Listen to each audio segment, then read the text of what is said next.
As Gaia adorns the warmth of snow, and the creatures of the world endure a time of scarcity, we discuss the 52nd chapter of Thus Spoke Zarathustra. In this chapter, Nietzsche describes the apostate. He describes it as, "Those young hearts have already all become old," they declare it. "We have again become pious." Listening to these words guides us towards the Superman. There are many who may reject the goodness that man may live up to, and he is an apostate. We are the Hyperboreans. We are those who enjoy the path to the Superman. As we go about our lives, we meet many who are meek and modest breed of man.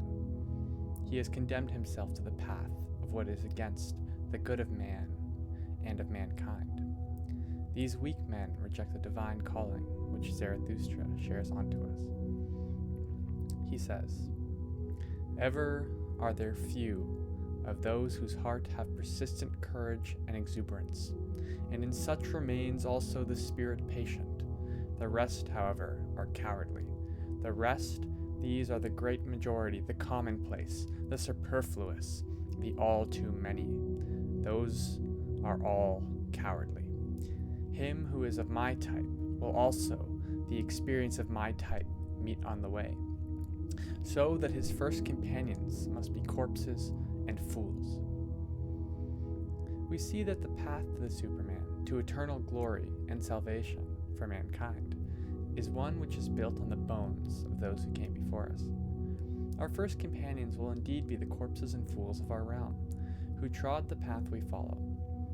Those who have come before us believed in the greatness of the path to the Superman, and we are their successors. All men are destined to have successors, to pass on their wisdom and learnings to the future generations.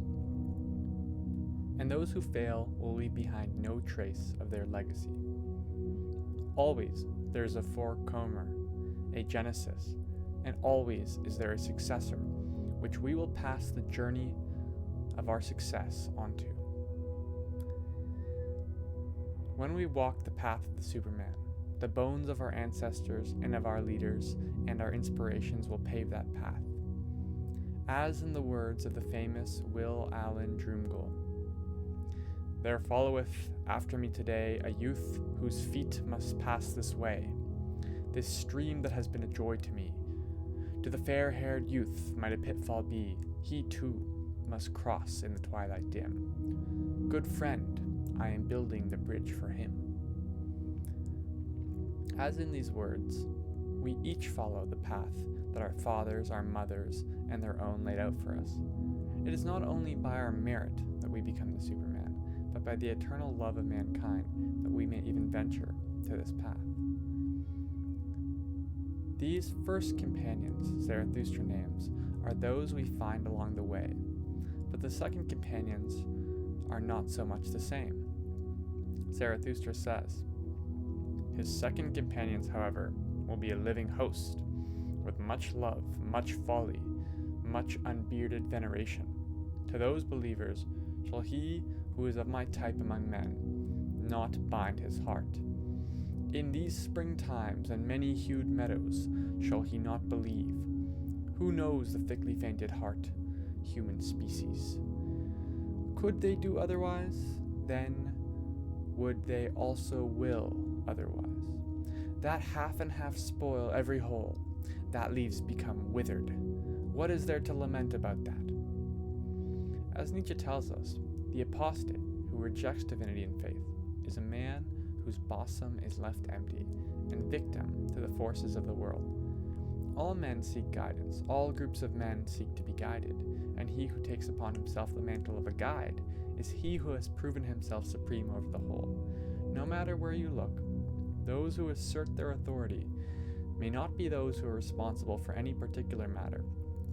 The elite of a group that lends itself to eliteness are those who out of their own volition take the initiative and create something great. Those who lift themselves into greatness lift their community to greatness. But those who lack purpose and faith are those who are unable to embrace the greatness of their community instead leave themselves to be swayed by whichever force happens to be asserting itself upon him. There is no man that we ought to be. Only in faith can a man truly find purpose and fulfillment. Only in the acceptance of his destiny, granted by the divine powers that rule us all, can he become a truly great man. Only by wielding his will to power can a man become the greatest of them all. When we seek out divine guidance, we are allowing our guide to be that which we feel in ourselves is the divine path to righteousness. We allow our own understanding of that divine to guide us on the path to greatness, the path to the Superman. From this, we derive our understanding of our own purpose, how we fit into the well-oiled machine that we live in. It is one's own will to power that allows him to discern his purpose and his goals.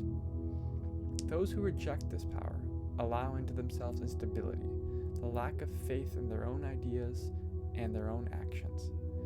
The apostate is not a man who is firm in his beliefs, who has overarching goals that are of a noble kind. No, he is a man who flips and flops, and as Zarathustra said, "Unto them I look into the eye. Ye are those who again pray. It is, however, a shame to pray, not for all, but for thee and me, and whoever hath his conscience in his head. For thee it is a shame to pray, thou knowest it well, the faint-hearted devil in thee, which would fain fold its arms and place its hands in its bosom, and take it easier, this faint-hearted devil, persuadeth thee that there is a God." The apostates, as Zarathustra tells us, are those who listen to the devils inside of them, that urge them towards ways they never would have been, and to ways they are not meant to be. The apostate is guided not by himself, but by the spooks that another has built within him, a parasite of the mind which urges him to devotion to another. These apostates, they are the second companions, the men who cannot for themselves find guidance, and so they look to another and build their devotion to him. Without faith in the belief in oneself and the love of oneself, a man is doomed to apostasy. He will speak of the foolishness of the other, yet he himself is the one who mocks all that is noble of man. He will question their beliefs of another and place them in a frame of uncertainty, when he himself is a man who has no firm beliefs. He will take the initiative only insofar that he is taking initiative, find a new master who will be his guide. Zarathustra spoke of the ungodliness of such a man. "Verily it be my death yet, to choke with laughter when I see asses drunken, and hear night watchmen thus doubt about God. Hath the time not long since passed for all such doubts?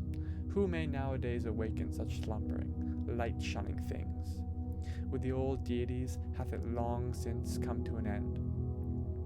They did not begloom themselves to death, they laughed themselves to death one at a time." Zarathustra tells us that questioning of the divine is an unnatural state, one which provokes mockery, and one which the apostate is truly fearful of. He mocks the man of status, the man on the path to the Superman, for his unwavering beliefs. Yet he does this only because he himself is a man who fears commitment to those beliefs. These men are those who call upon the many to take action, and when the time comes for actions to be made, he stows himself away in his own tomb. Scared of death is the apostate, a man who fears the coming of the end, as he has made no use of the present. When we take upon ourselves the path of the Superman, and when we walk deep into the unknown with only our bodies and the tools we can carry, we have in ourselves the noble and divine guidance of God to guide us. When we return from the deep and climb to the highest peaks which have ever reached, we are guided by the Superman's mountains of gold, which shines through the clouds and darkness, guiding us to the path of righteousness. We are talking upon ourselves the path of righteousness, the path of the Superman. And in doing so, we raise ourselves and those who are inspired by our greatness to new peaks and new depths. We are guided by the greatness within us. We wield our will to power and carve a new path towards greatness. We are on the path to the Superman, and so we are the Hyperboreans. We enjoy our eternal glory and youth because we create community of great glory and great youth. We enjoy these great things only because we have become great.